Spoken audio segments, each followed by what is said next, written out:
Dr. Melanie Braithwaite tutted and gently adjusted the focus on the eyepieces of her microscope, sharpening the image of the primordial single-cell organisms floating on the slide.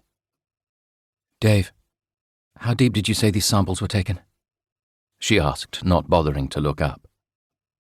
2.5 kilometers, replied Dave Baskins, shifting his weight in the chair and pushing himself over to her desk. "Think you've got something interesting?" "Maybe," she nodded to the microscope while moving away from her desk. "Take a look." Dave was in his late 40s and seriously overweight. As he studied the sample, she caught his musty scent. It wasn't too offensive, a not-so-subtle blend of body odour, tobacco and beer. He'd probably been wearing the same clothes for a month, which was normal for Antarctica. The first thing Melanie noticed when she arrived at the base was how personal hygiene wasn't a top priority for the men, and some of the women were only marginally better. Spending 9 months cooped up in a glorified tin can with nothing but ice and snow for a view did things to people psychologically. Some withdrew, while others became more extrovert, the isolation magnifying their underlying idiosyncrasies. Melanie thought it would make a great study for a Mars mission. She'd been analysing glacial cores as part of the British Antarctic Survey, one of a number of scientific research teams stationed on the vast subcontinent of the South Pole. As a researcher, her role was to scrutinise the sedimentary layers buried deep in the ice for the last 800,000 years. It was a microbiologist's dream. Examining the ice cores was like looking back through the strata of millennia to some of the earliest forms of life on the planet. She was searching for rare species of single-celled bacteria and microalgae in the hope of understanding what had triggered the explosion of life in the Cambrian period. What made it even more attractive was the fact she was 5,000 miles from London. "Cocomixa subellipsoidea," Dave murmured, sitting back in his chair. "Green algae." 10-million-year-old green algae, she corrected him.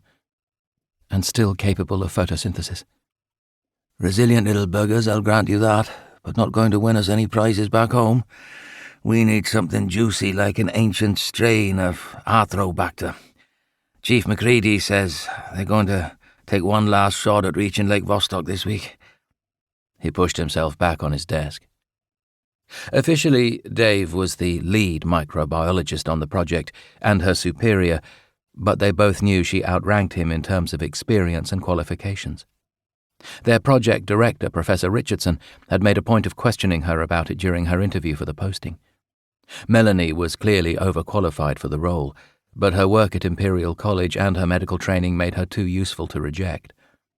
The professor knew better than to ask what personal reasons could make her choose to spend the next 9 months in one of the most inhospitable places on Earth. "We've got enough samples to keep us busy for the next 10 years. Why does the chief think we need to go deeper?" Dave shrugged, closing his laptop. "Because he wants to go deeper. It's not every day you get to drill into a subglacial lake that's been sealed for at least 30 million years.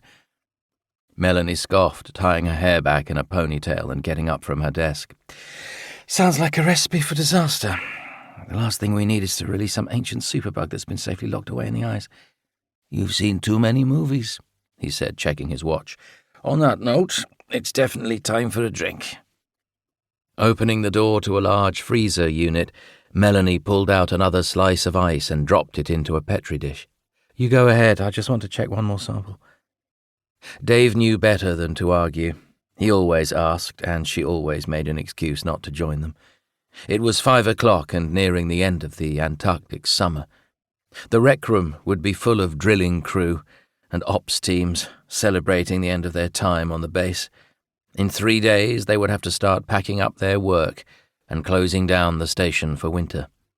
Unlike the others, Melanie wasn't looking forward to the flight back to civilization.